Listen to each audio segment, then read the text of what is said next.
The word jihad is mentioned in the Quran about 41 times. The words mercy, peace, and compassion are mentioned about 355 times. Yes, come in. Come on in, Riaz. Sit down, please. Contrary to popular belief in most Western cultures, Islam is a religion that preaches peace and tolerance. Yes, Patricia.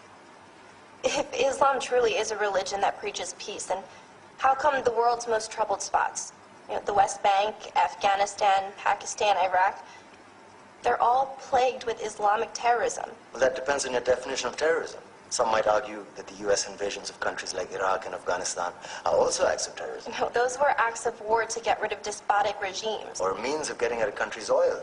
Conspiracy theories. Well, May I? Yes, please. Go ahead, Riaz. Mr. Khan is right. I mean, if we're talking about terrorists, the world's biggest terrorists are the white superpowers. Come on now. No, really, stop and think about it. Explain 9/11.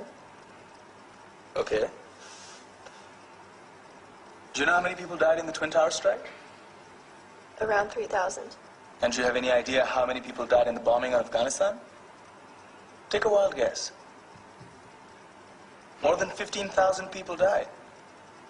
And that's just conservative figures. About 50,000 tons of explosives were dropped on innocent civilians. Men, women, children. Yeah, but that was because of the Taliban. Now that you brought it up, did you know that the Taliban was a creation of the CIA to fight the Russians? Whatever. They were still harboring terrorists. Yeah, right. Terrorists that were never found. Just like the weapons of mass destruction that were never found in Iraq. Do you want to get into the death toll in Iraq? 500,000 civilians and counting. And what do Britain and America say when they don't find these weapons? It's simple. They just say sorry.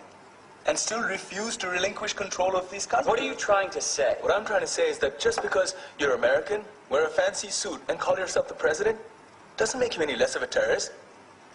I'm saying that if you don't stop meddling in other people's countries, you will face a backlash. If Muslims like you feel that way, then why don't you get out of our country? We will. As soon as you promise to leave ours.